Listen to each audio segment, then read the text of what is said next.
Good afternoon. Welcome to my winter wonderland camp. It's very snowy. Christmas edition. Ho ho ho. Anyway, I'm making the third instalment of my What Is Going On Mushroom World videos. Just some observations and things that I've been seeing over the last couple of weeks. But before I do that, I'm going to get a fire on because it's absolutely Baltic. So I've got to chop some wood and get that lit before I can eat. There's no such thing as a free lunch, so I'll be back shortly. Thank you. Everything is frosty. Frosty tarp, under the tarp. There's all my wood for today's fire.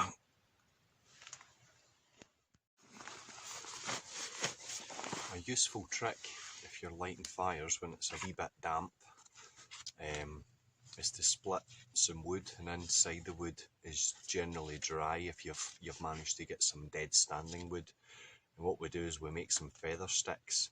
So we want as many of these wee bits of very fine coiled up wood, and this is pine, so it's full of resin, so it's quite flammable.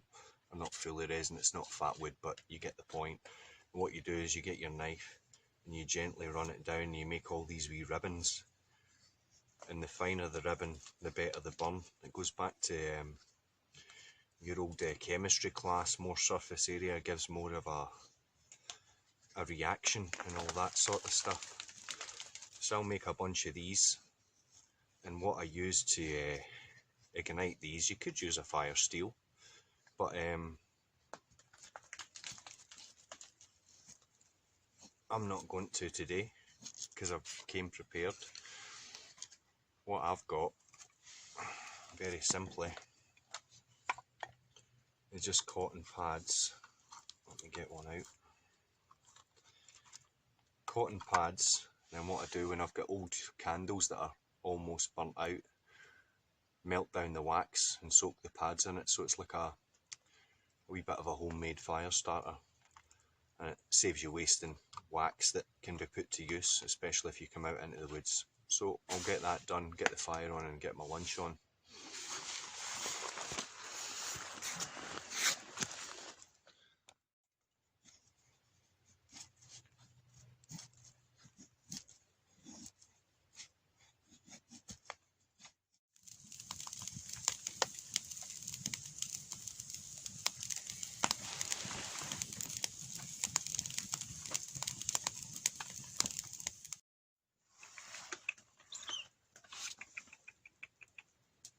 Wee robin.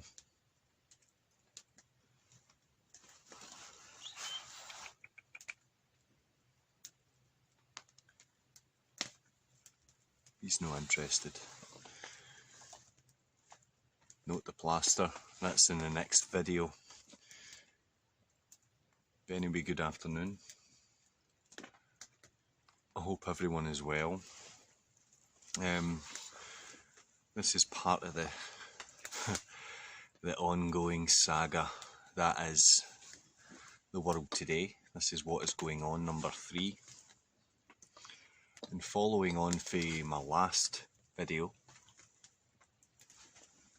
I believe I was about to be getting back to work, which I did get back to work, which was fantastic.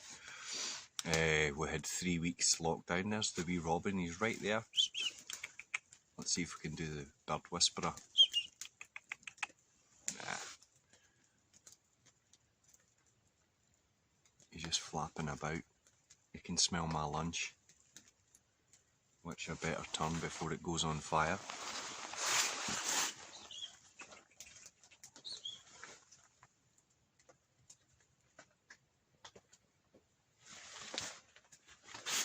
Anyway,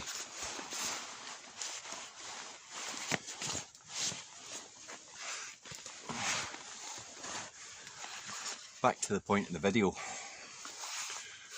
I got back to work.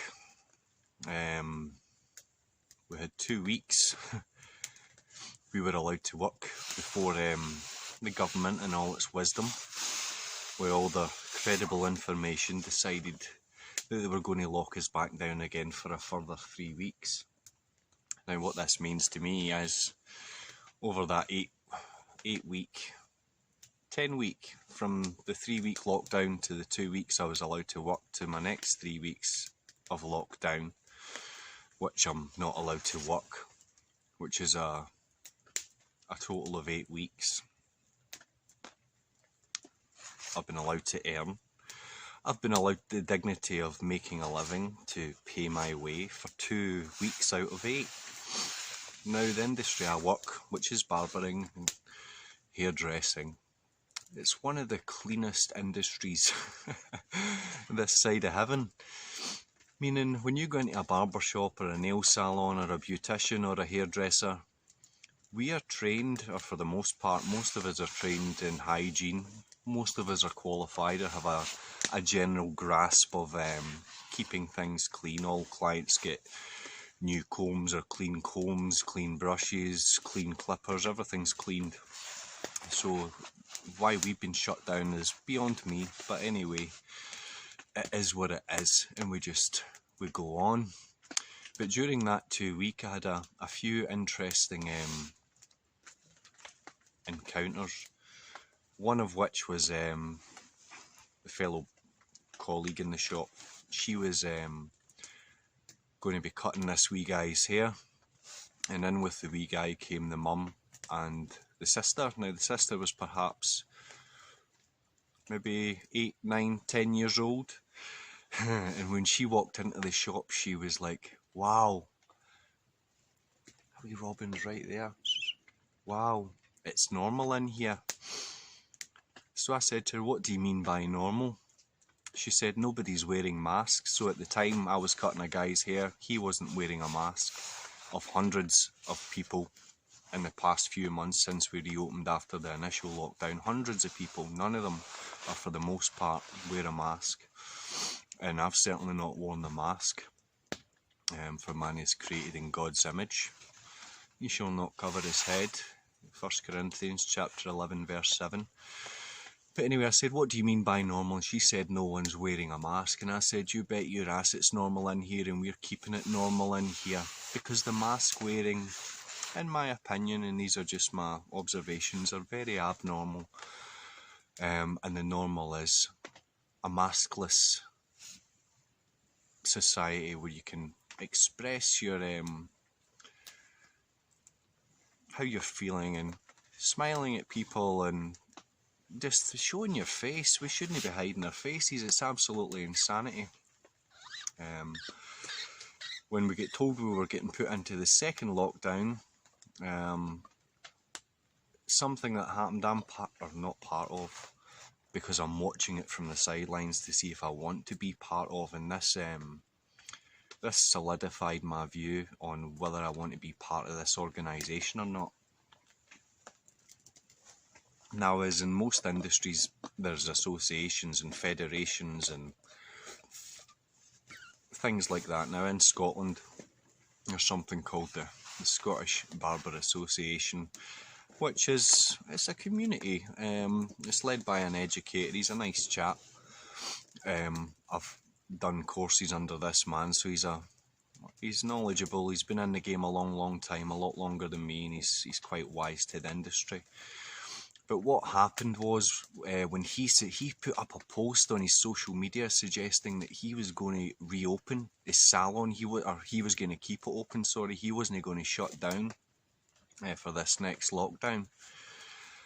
And a lot of people were supportive of this. People engaging in his Facebook post and whatnot, until the pussies came along, basically saying it was a bad idea, and that all the shite, he's going to be responsible for killing Granny, this, that and the other.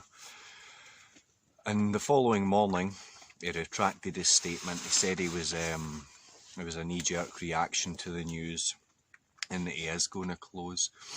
Now, I was not let down by him, but there was hope.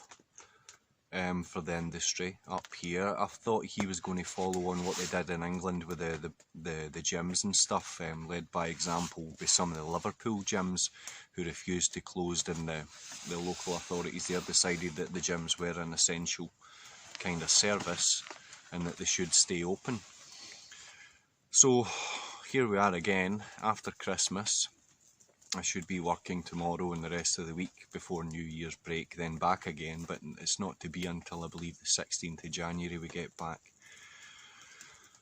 All on the back of these tests, the Papa Charlie Romeo tests, the tests that don't test for you know what.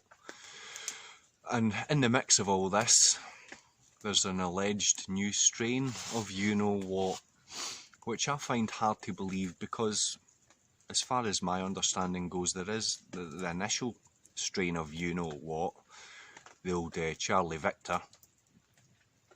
That has not been isolated yet.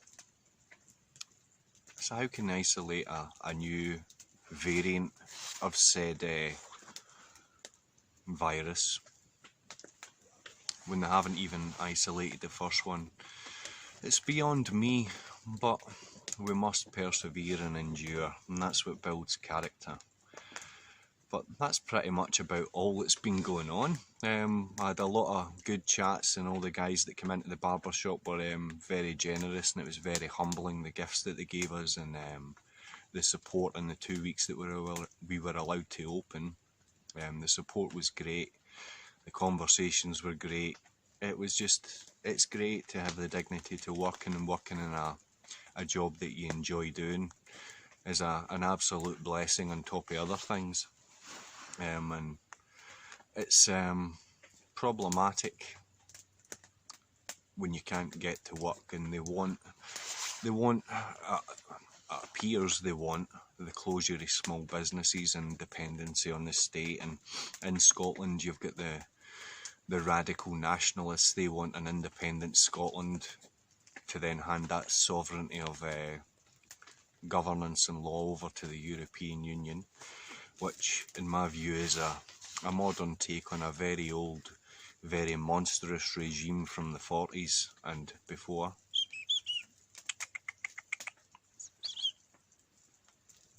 It's a fat wee bird. At the end I'll maybe burrow the camera around.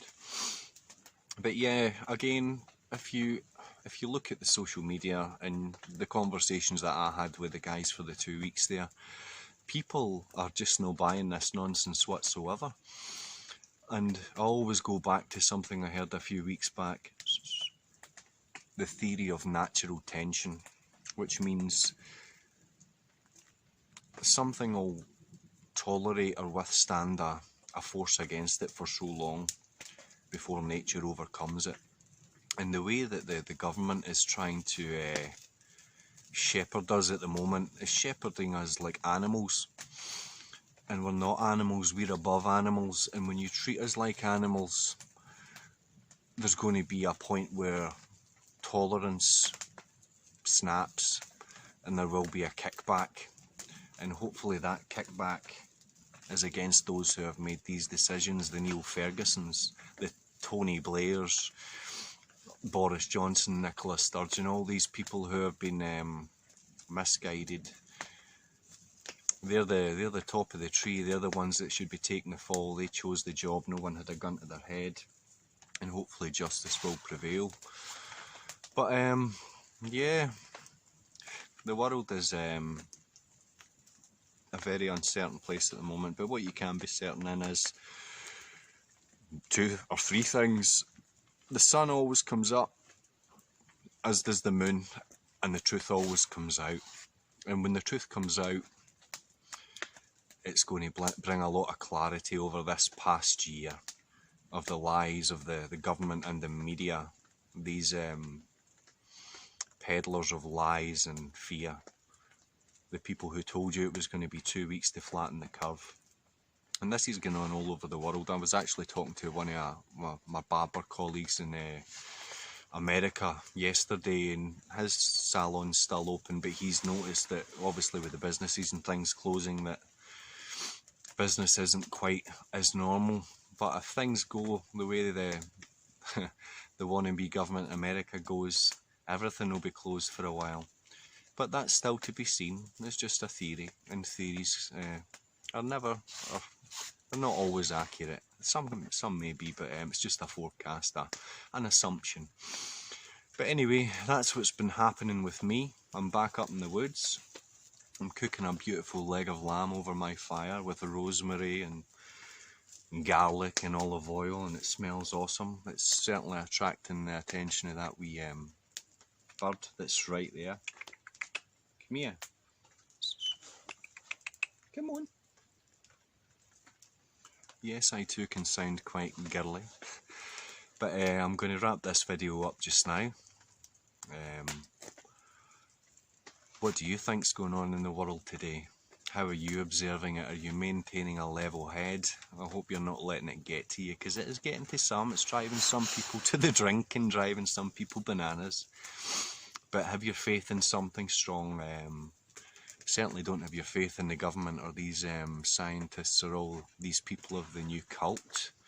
Get yourself into somewhere where you can kind of have a bit of clarity and time to think and focus. My next video is about my sore finger, which is very brief. So watch that, and then I'm going to head up the road. In fact, I might even make another video. Something has come into my head, and I'll maybe make another video today. If not, it'll be through the week. I've got plenty of time in my hands to make my videos anyway. And today is a favourite day of mine, Tuesday, where I get to come up the woods, just let the thoughts come tumbling out, do a bit of an educational thing. I watch a guy on a Tuesday night, so I look forward to that. And that's me for the day. So, Godspeed, all the best, and if I don't see you soon, I'll see you in the new year. Bye bye.